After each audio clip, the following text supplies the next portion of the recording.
First mini PC with 65W AMD Ryzen AI 9HX 370 tested 1080p 60fps gaming without the GPU. So US9 AI mini PC with Ryzen AI HX 9370 tested. ETA Prime has tested the very first mini PC that has shipped for a review. As we reported earlier, companies are already working on such devices, but the timing for their release is unclear, with some suggesting they might appear in October. The good news is that several companies are developing these devices, although not all have officially announced their plan.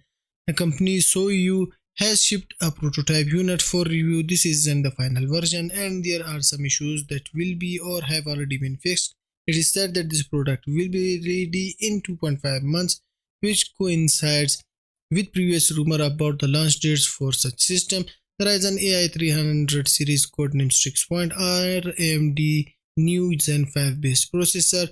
Not only that, they feature a new core type, but the core count has also been increased from 8 to 12 with Zen 5 cores and 8 core of denser design called Zen 5C.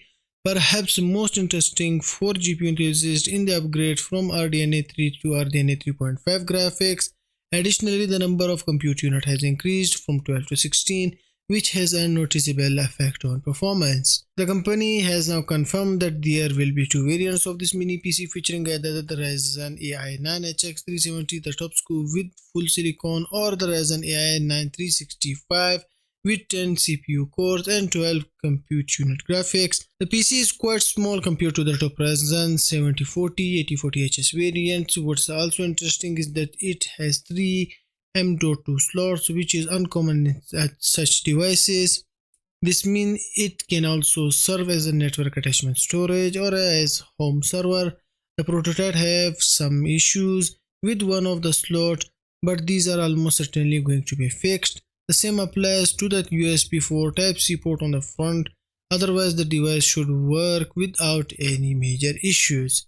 Another interesting aspect in this PC relies on LPDDR5X memory. This allows the device to be smaller and improves cooling, but it also means no memory upgrade as there are no SODIMM modules in this device.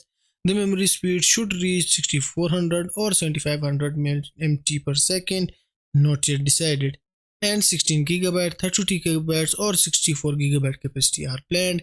The unit tested had 7500 MT per second memory. After confirming the specs, ETA showed that the PC runs at 65W max TDP and started testing the device in 3D Mark right away. And these are some of the test scores. Time Spy Graphics 3792, Steel Nomad 625, Firestrike Graphics 10319, Cyberpunk 1080p low FSR balance 74 FPS average, Starfield 1080p low 50% resolution scale frame gen on with 78 FPS average, Hogwarts Legacy 1080p low FSR balance 72 FPS, Mortal Kombat 1 1080p medium FSR balance 60 FPS, Horizon Forbidden West 1080p low frame gen on 10 to 70 FPS, Ghost of Tsushima 1080p medium FSR 3.1 balance frame generation 62.73, and lastly Red Dead Redemption 1080p low FSR 76 FPS. As noted by Prime, the PC runs games at 1080p without much issue, even for titles that would typically have a worse experience on last gen series Phoenix, which requires either a lower quality FSR profile or reduced resolution. The HX 370 however encountered no such problem, though it clearly benefits from using low or medium settings combined with various super resolution or frame generation technologies. Now the only question that everyone is asking, when will the first gaming handheld with HX 370 launch?